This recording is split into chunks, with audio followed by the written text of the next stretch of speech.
pleasure to be here. Girls' School. So fitting for the theme. So as Reefa said, I'm Bethanie Mardon. I'm the Marketing Director at RocketMill. We're a digital marketing agency here in Brighton. Although I see myself really as an investigative journalist because my role is to take the best of us, our work and our people, and magnify it onto our target audience to win our agency clients. So the minute I hear something, I turn it into news, and that comes to life in the form of case studies, awards submissions, thought leadership content, social content events, speaker opportunities, just like this one, and loads more besides. And in the humblest of ways, it's working very well for us. We're winning awards, we're growing, we're recruiting at the moment. Our Glassdoor rating is 5 out of 5. We've gone from partnering with only SMEs to also partnering with blue chips like Dropbox, Bauer Media and Kimberly-Clark. We're hitting our business KPIs, the business is getting bigger. Life in the fast lane's pretty good. But, to quote one of my most favourite feminists, Maya Angelou, if you don't know where you've come from, you don't know where you're going. So let's look back at how I've got where I've got. But first of all, I think I've got to mention this. Let's get the woman thing out of the way. We all know that we've faced inequality for a long time, still do. We all know for centuries there's been opposition to women being heard. Centuries. And yes, there's a time to change laws and demand change, but there should also be a time to focus on you. And that's why we're here tonight. So my aim isn't to diagnose the problem. It's instead to empower women to create our own opportunities and use the voice we've always had. So tonight I'm going to take you through 4 personal moments in my life that I feel have defined me and have helped me use my voice. And it's really not about finding your voice, you've already got one. It's about how to use it.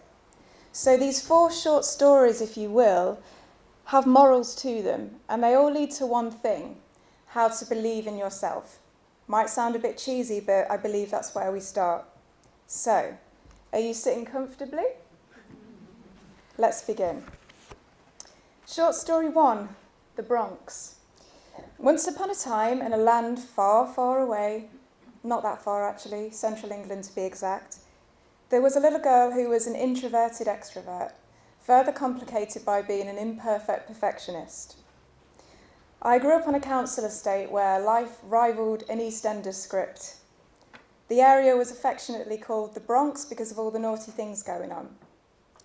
But all jokes aside, criminal offences were a daily occurrence. Knife crime wasn't a statistic, it was your neighbour's last argument. Going to the shops wasn't an opportunity to buy oat milk. It was a time you feared for your life because gang crime was rife. I remember my mum crying because we were so poor she couldn't afford to feed my sister and I. But of course she always found a way. But in our little cul-de-sac, every house was occupied by single parents, by women, and we all stood together and had each other's backs, whether it was a shoulder to cry on, food, childcare. We supported each other, and that shaped and sculpted my life, my beliefs, my attitudes ever since. This is how I know women are stronger together. My mum, my sister and I chose to be influenced by our backgrounds and our surroundings in a positive way. I choose to use those experiences to strengthen my spirit. My disadvantages give me backbone. They give me fire, they give me grit. And this was a choice, and you can choose too. Short story 2, the girl with no voice. This girl who has a stepdad who looks a little bit like Sylvester Stallone, and he always got that, not so much these days, bless him. I could never resist playing up to the camera, I still can't. And I was always inquisitive and wanting to explore as well.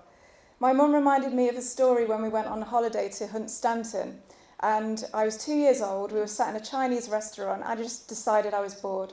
So I got up from the table, walked out the door, and started walking down the street.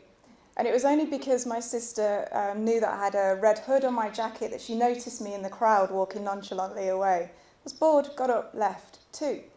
I've not changed that much now, I have to say. I was also very pioneering from a young age.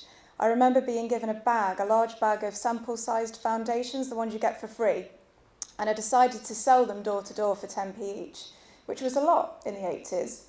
And rightly so, I got questioned by one person who said, well, why would I pay for something that I'd normally get for free?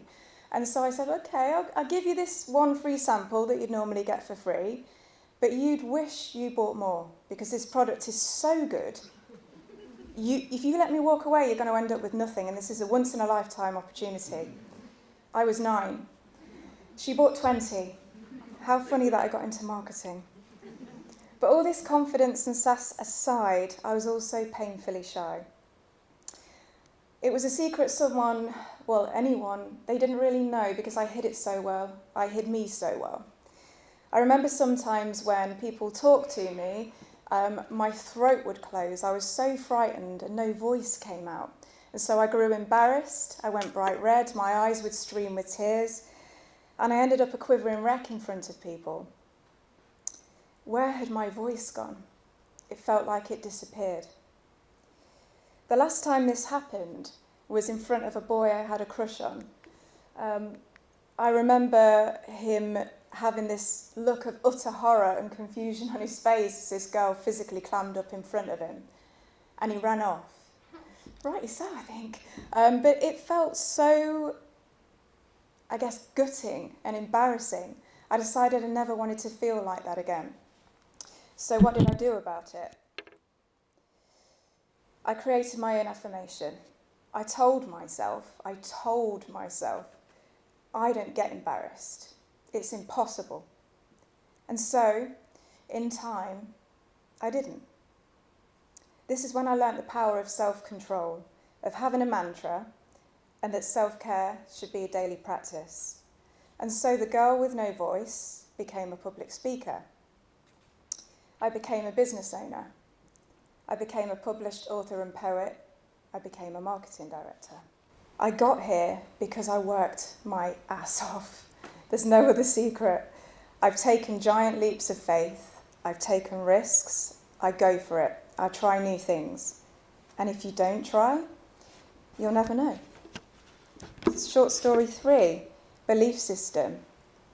Every decision I make is based on my belief system, in believing in myself and just giving things a damn good go. I was raised on this. In fact, my mum read me the story of Louis Pasteur. Louis Pasteur is famous for pasteurisation and the vaccine programme to prevent us from things like rabies and cholera and much more. Now, he hustled, did our Louis, and he worked really hard. He believed in himself despite all the mocking he endured along the way. This was a game changer for me, and I read that very same story to my own 2 children. The story, which is a true one, taught me the power of keeping moving forward. But to be clear, it is okay to fail. I have so many times and I still do, but I'm not afraid of it per se, because it teaches me stuff. Now, here's a question to you. Have you always wanted to do something, really wanted to do something, but you've not taken the first step yet to even get there?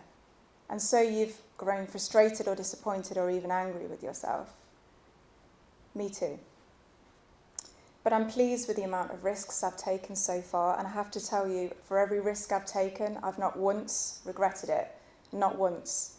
I've regretted not taking risks because I believe every opportunity starts with one. I use this approach, this kind of risk-taking, go-getting, hard-working approach, to start my own PR company at the age of 23. I left a comfortable job to do this as well, so I was surrounded with skeptics saying, "Are you ready?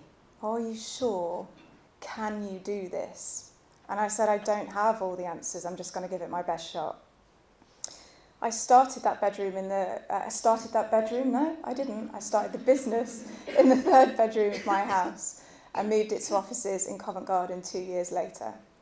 So I sought the training, I wrote the business plan, I won the funding, I worked my ass off, and I enjoyed it for 5 years before moving on to the next chapter. Told the skeptics, didn't it? So roll the dice. See what happens. Final short story. You're different, darling. Do you ever get told this? I get told it a lot. When I was little, I didn't understand it. As I grew, I felt left out. As a teenager, it felt like being different gave me something to prove whilst promoting the rebel in me, quality I actually like. As a young woman, it felt like pressure. And now I love it. But for every person who is attracted to me for my uniqueness, there's a person who's threatened by it. And if any of this sounds familiar, don't let them burst your bubble. It really is their issue, not yours.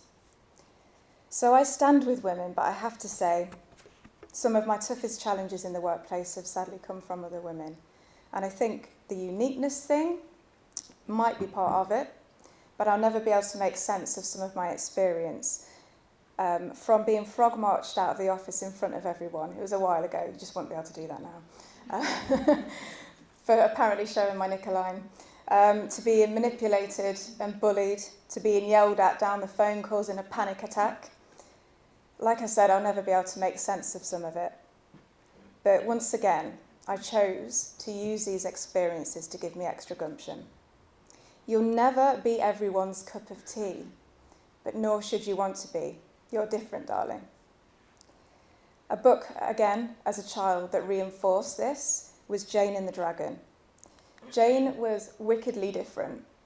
She stood out because she chose to stand for what she truly believes in, despite imposed stereotypes.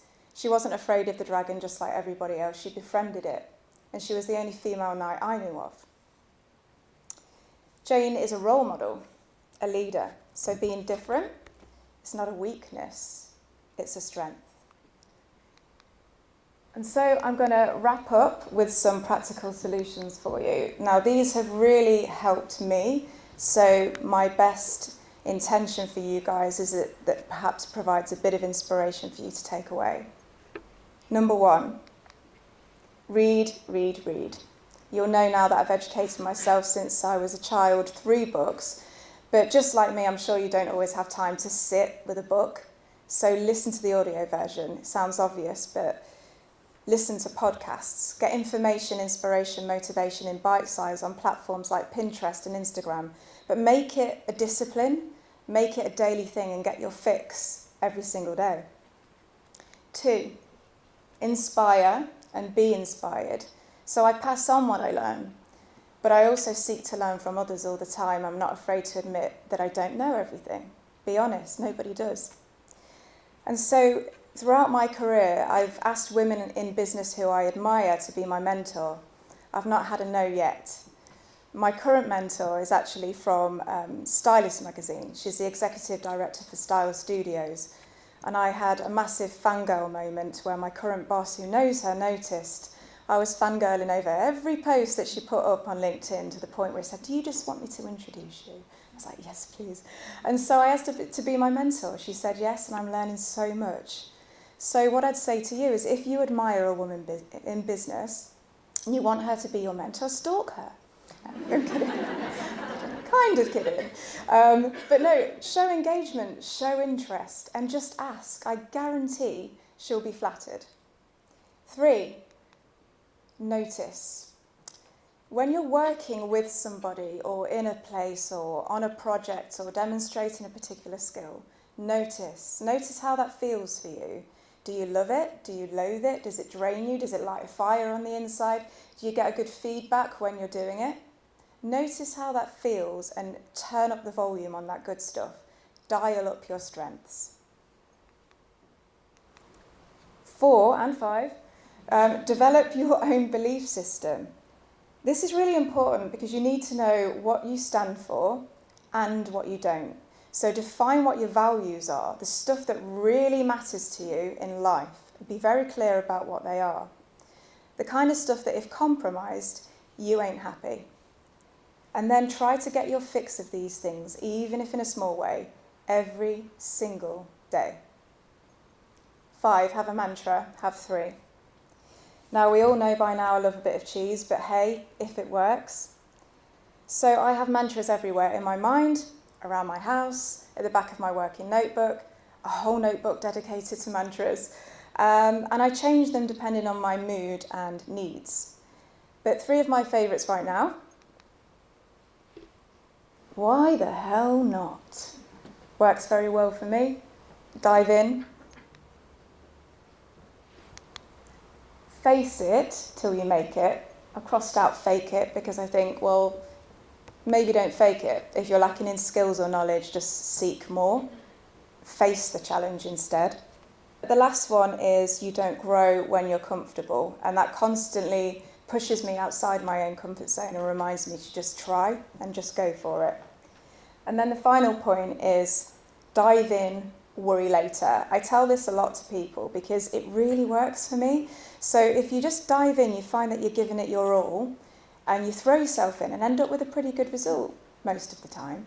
The worrying bit never really comes in the end. And often the procrastination and anxiety of the whole decision-making process is worse than decision-making itself. So dive in, worry later. These are some resources, so feel free to take a screenshot of this. And I really want to draw your attention to The Miracle Morning by Hal Elrod. That was another game changer for me. And I know I feel like a library. I'm recommending so many books to you, but it really has meant a lot to me and changed my game. Now this one in particular kind of gives you easy steps of how to set up your day in the best way. There's so many on there that I've recommended to some of the women in this room as well. And some of these are podcasts, so thanks for taking the picture. I promise you won't be disappointed. And speaking of steps, I hope this talk is the first step for you to use your voice. It's a little bit different. I chose to talk about my childhood and things that have shaped me. But I hope through me, you'll use your voice and maybe care less about the stuff that might be holding you back. So if you, here it is, have to be, and that is me, the first person to look and sound like you, so what? Own it. Be the first. Use your voice. Thank you.